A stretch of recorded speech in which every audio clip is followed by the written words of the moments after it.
Welcome to What's Up Poland, anything, everyone, and anything to do with Poland. If I had a zloty for every time I heard an amazing World War II story, you know, those stories where you go, oh my God, that should be a film. That story is insane. I've heard stories like that so many times now. I've been living in Poland 11 years, and I've heard so many stories like that where you go, what? Is that for real?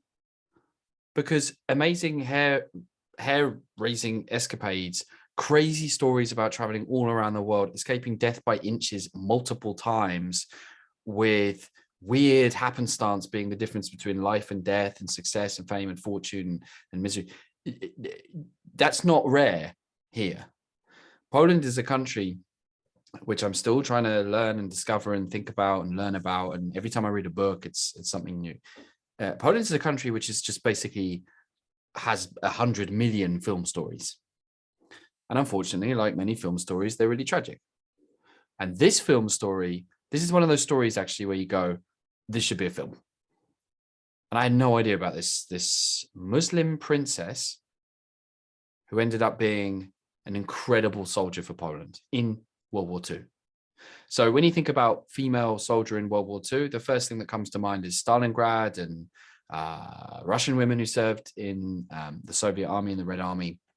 Not everybody knows that, in fact, women also joined the Polish army, and a very unusual woman before the war joined the Polish army. And this is a story which has been captured in a short animated film, which has recently won a Museum in Shorts International Film Competition, directed by a fellow called Tomasz Popakul. And editor Philip, if you can start to show the story of this remarkable lady, the remarkable story of a Caucasian Muslim princess who joined the Polish army, settled in Gdynia, and then got wrapped up in the horror of the Second World War. This is refugee or Polish soldier, I guess, Janet Jabaki Skipniewska. That is a name. That is a name. I'm going to say that again. Janet Jabagi Skipniewska. Janet Jabagi Skipniewska.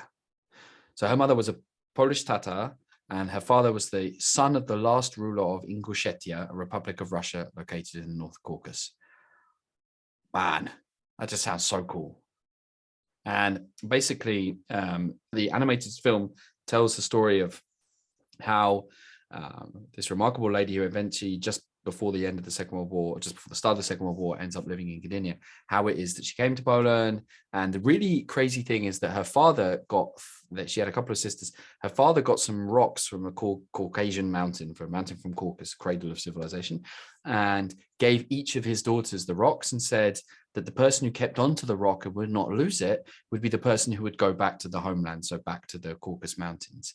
And so Jeanette kept her rock along with her sisters, and the rock is told in this remarkable animated story. So she had joined the Polish army at the young age of 15 and had served apparently with distinction and become even commander of her platoon, wanting to prove herself.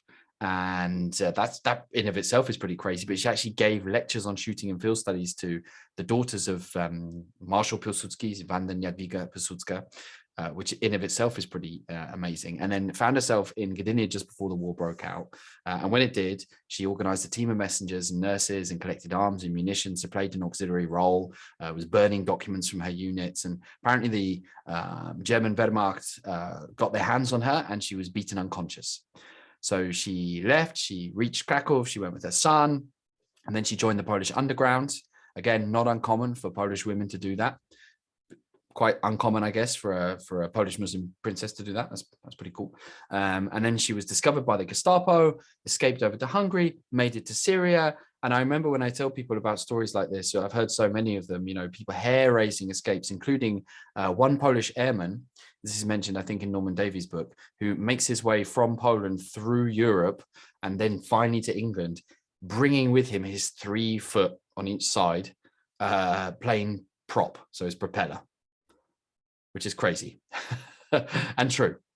And she had one of these remarkable stories. She then got wounded at the Battle of Monte Cassino as a war reporter. So it's just crazy stories here, you know. And she eventually gets back to Poland. And unfortunately, like so many other people, she's accused of being a spy. She's basically living in penury, ostracized, because if you weren't the right type of new Polish citizen, so new communist citizen, you were left on the cold. Basically, you had to do manual labor. And here's the crazy thing: through all of this, through being chased by the Gestapo, through being in the middle of the Second World War, through joining the underground resistance, through escaping from Poland and getting wounded in battles, she kept the rock. She was the only one of the sisters that kept the rock that she'd been given by her father. And later on, she fulfilled his prophecy because she was the only one of the daughters that finally made it back to the Caucasus. So Jeanette's, she visited twice, and when she visited, she was actually in military uniform. I'm getting kind of emotional now. And very sadly, she died on the second visit. And this little known person has been brought back to life by this remarkable animation. Oh man, I'd love it if some filmmakers could take interest in this lady's story, and this little animated short became something else, because we haven't even touched the surface of her life, and it's fascinating. And I guess you probably agree with me that Jeanette's story needs to be heard a bit more, which is why if you want to make it more popular, what you can do is share this story, comment underneath it, tell people about the life of this remarkable woman. It certainly interested me greatly. So I'll see you again for another episode of What's Up Poland.